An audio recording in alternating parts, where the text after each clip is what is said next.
An event occurred in 1996 over a period of 3 days that attracted considerable attention at the time and led to a new find in Mungo National Park, which is the focal point of the Willandra Lakes World Heritage Area in New South Wales, Australia. I talked to Alan Moore, the organizer of this trip, about his experience. Alan, what was the purpose of your trip? Well, as you know, I love the outback and lead tours of people wanting to go into more remote parts of the country. However, I thought it was time for me too to have a holiday. So I packed up my family and we went to Mungo National Park. Why did you choose this location? It holds a record of Aboriginal life stretching back over 40,000 years. And of course, I wanted my young kids to be amazed by the main feature of the park, the remarkable Walls of China, as they're called, where wind and water erosion have exposed this long history. I see. What was the weather like? It was unusual for that time of year. The rain was just one continual downpour after another. We were always soaked to the skin. So we decided to cut our holiday short and only stayed 3 days in the end. However, it was eventful. The obvious problem was to get back to the nearest town, a small place called Burunga. But the dirt roads out there are always impassable after rain, so we settled down for a long, wet wait in the park. We didn't really mind because the scenery was so interesting. However, the kids wandered away without our noticing, and eventually we realized they must be lost. So we used our two-way radio to contact the park rangers and the police, and a helicopter was sent. Luckily, the kids were found within a few hours, but they'd made an important discovery. Good afternoon. I'm glad you all found your way here. Now I'd like Dr. Wallace to introduce us to the Arboretum. Good afternoon. Although at first glance the Arboretum may look like a park, it is a research and teaching facility that also provides a place for people to develop a positive relationship with nature. When the University of Wisconsin-Madison purchased the land, mostly during the 1930s, much of it bore little resemblance to its pre-settlement state. Instead, it had been turned into cultivated fields and pastures that had fallen into disuse. The university's Arboretum Committee decided early on to try to bring back the plants and animals that had lived on the land before its development. Though they may not have anticipated it at the time, the committee's foresight resulted in the Arboretum's ongoing status as a pioneer in the restoration and management of ecological communities. In focusing on the re-establishment of historic landscapes, particularly those that predated large-scale human settlement, they introduced a whole new concept in ecology, ecological restoration, the process of returning an ecosystem or piece of landscape to a previous, usually more natural condition. Madison was a fast-growing city in the 1920s. Fortunately, some leading citizens recognized the need to preserve open space for Madison's residents. Most of the Arboretum's current holdings came from purchases these civic leaders made during the Great Depression. In addition to inexpensive land, the Depression brought a ready supply of hands to work it. Between 1935 and 1941, crews from the Civilian Conservation Corps were stationed at the Arboretum and provided most of the labor needed to begin establishing ecological communities within the Arboretum. Efforts to restore or create historic ecological communities have continued over the years, with the result that the Arboretum's collection of restored ecosystems is not only the oldest, but also the most extensive such collection. In addition to these native plant and animal communities, the Arboretum, like most arboreta, has traditional collections of labeled plants arranged in garden-like displays. These horticultural collections, featuring trees and shrubs of the world, are the state's largest woody plant collections. Now, Bill, what's your main concern? Well, what really gets me down at present is that the exams are coming up and I don't feel confident. I know you've spent a lot of time preparing, so let's look at the actual exam itself. No matter how much preparation you do, it doesn't really count if you don't plan how you will time yourself to ensure you get to answer all the questions. Usually there will be some guide on the exam paper that will tell you the relative importance of each question, its contribution to your total mark. I see. So if I feel organized at the start, I can be more confident. Exactly. So once you've worked out an overall plan, and this can be done quickly, you need to make sure you know what each question is asking you to do. As a marker, I know what answers I expect to a question. Then you need to address the question, not just write down what you know and hope the marker will appreciate the hard study you've done. Yes, that's important. I can see that markers are looking at the questions, not trying to guess what we know. Yes. And the third point to keep in mind is that even if you know the topic well, you should leave time to go back and check your work for content. There may be an important point you have missed, or not explained as much as you wanted to. And at the same time, you can look for errors, including any obvious ones in grammar. Okay, thanks. It's really simple in many ways, isn't it? Good morning. Today we'd like to talk with Mr. Schumacher of Kaiser Farms. Mr. Schumacher, what is in ginseng that makes it so special? Thanks. The key elements in ginseng are the active ingredients known as ginsenosides. All true ginseng products on the market contain a certain percentage of ginsenosides, and a number of factors determine how much. The age of Wisconsin ginseng when harvested plays a major role in determining the natural level of ginsenosides. Tests have shown that the older the plant, the higher the ginsenoside content. 5-year-old Wisconsin ginseng plants have had ginsenoside levels as high as 20%.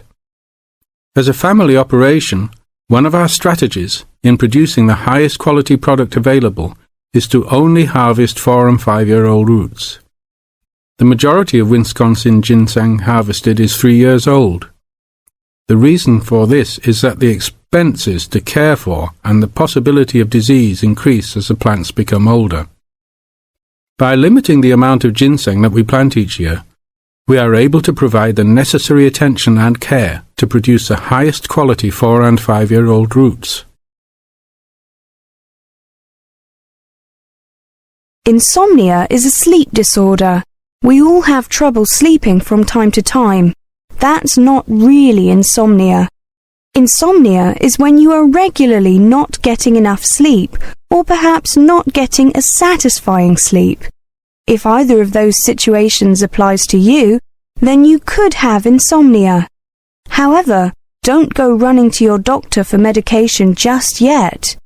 Insomnia is often a lifestyle disease, and pills from a doctor will not help unless you deal with the underlying causes of your insomnia by changing your lifestyle. For example, some people suffer from insomnia before something stressful, like exams or a job interview.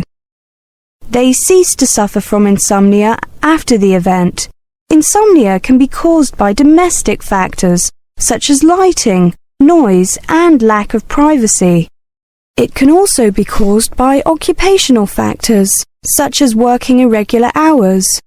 A particular problem for transport and health workers: overworking, usually 70+ hours a week, too much travelling, or simply high stress at work.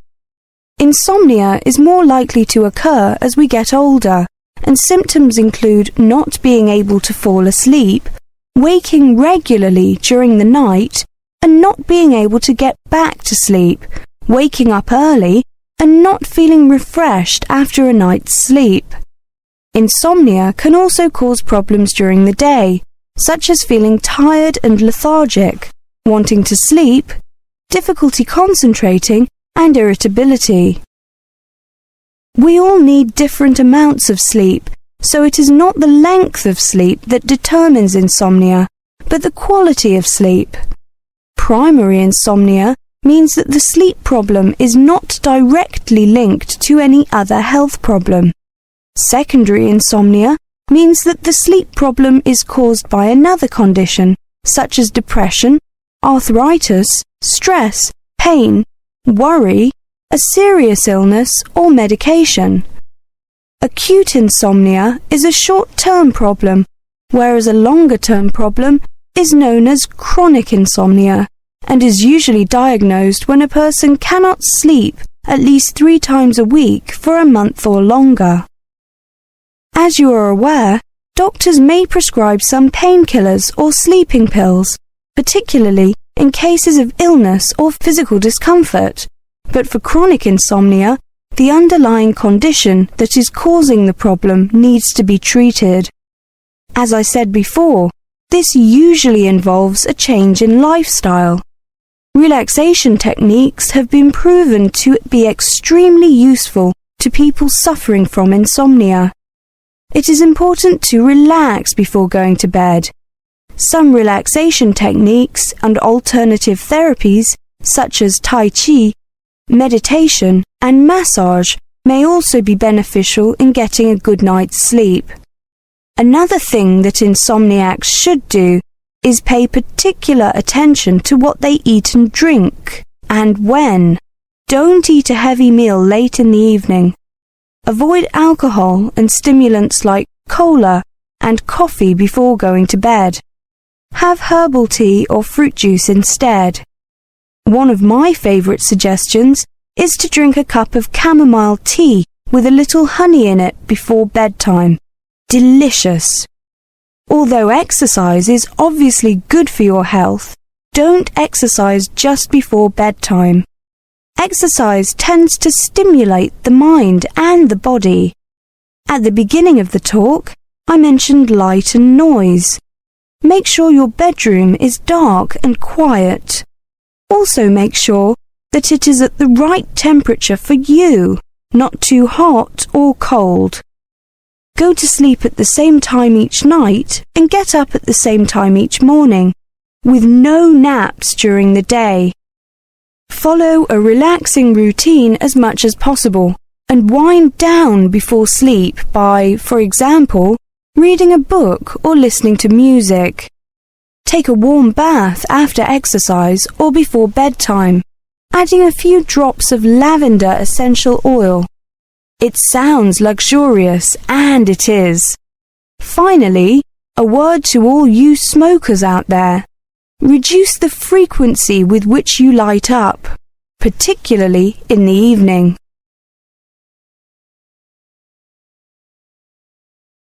So, Bob, how many people have said that they're coming on the company picnic? Well, Cindy, we've got 35 definite and another 10 probable. Shall we say 50? I think so. And we've fixed the date for... The 26th, the last Sunday in August. Great. I hope the weather's good. Should be. Now, we have to decide where to order the food from and what kind of things we want. Right. What's our budget? We've decided to go for £10 a head for food and £5 a head for drinks. OK, I got some pamphlets from caterers. What do you think? The most important thing is to make sure that there's a variety of food. We don't want people complaining that they don't like anything. We also don't want food that could deteriorate in the sun. Ice cream, that kind of thing. You've seen these pamphlets. What do you think? Well, I thought Paris Kitchen looked good. The price almost exactly meets our budget, and they seem to have a good variety. I don't know. A friend of mine used them for her company and wasn't impressed. Really? What exactly didn't she like? Well, the food. She said the food was good, but not quite the variety they'd expected. The drinks included some wine, which was apparently not very good. Oh, well, perhaps we need to consider this one, company caterers. Looks a bit pricey. Mind you, I've heard that they are very good. Let me check the price. Yes, £12 a head for food. That's more than our budget. Do you think we could get a discount? Let's see if it says anything in the pamphlet. Yes, they do offer a discount for groups of more than 30. 10%. Does that help us? 10% off £12. It's still more than we budgeted for. Hey, look at this one. Celebrations. It's a new company. I asked a few people about them, but no one has any ideas. Well, let's see. £9 a head for food and £5 a head for drinks. That's fine. What kind of food do they have? It says here that they just provide cold meals for picnics. Well, that's okay. And they include vegetarian dishes. We do have some vegetarians to take into consideration. Well, it looks good to me. The only problem is their lack of experience. I mean, it's a bit of a risk, isn't it? Yes, if the food's no good, we'll look incompetent. Ah, look here. It says that we can visit their premises and try some of the dishes they offer. You mean we might get a free lunch? Shall we call them and arrange to go and see them? Okay, which day? How about tomorrow? No, we've got that meeting. The day after tomorrow, Thursday. Good. Time? 11? Good. Right, what's their phone number? 28653479. We also need to ask them whether they can deliver straight to the picnic site, don't we? Yes, I don't think that'll be a problem though. I mean, it's on the outskirts of the city, but it's not too far away. Does the price include delivery? It doesn't say, but the other companies include it, so they should. If they don't, our budget still allows us to pay a small fee. Good afternoon, everybody. My name is Sally Miller, and I'm here to offer you some advice on legal matters whilst you are studying at this university.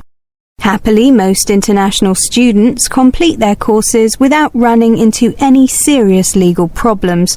But if you do find yourself involved in a legal dispute of any kind, ask for help. There are two options. First, contact the students' union or welfare officer. Even if they cannot help you directly, they should be able to advise you where to go for help.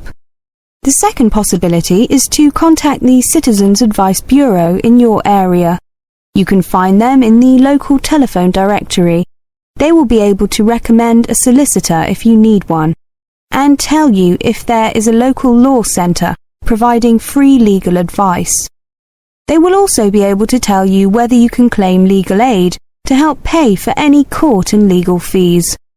Let me give you some basic information about the police. The police have the power to stop and search anyone who appears to be behaving in a suspicious manner. If you are arrested for any reason, even if you know it to be a wrong reason, remember a few very important things. 1. Don't be aggressive. 2. Do not try to bribe the police officer. 3. If you're arrested by plainclothes police officers, ask to see some form of identification. 4.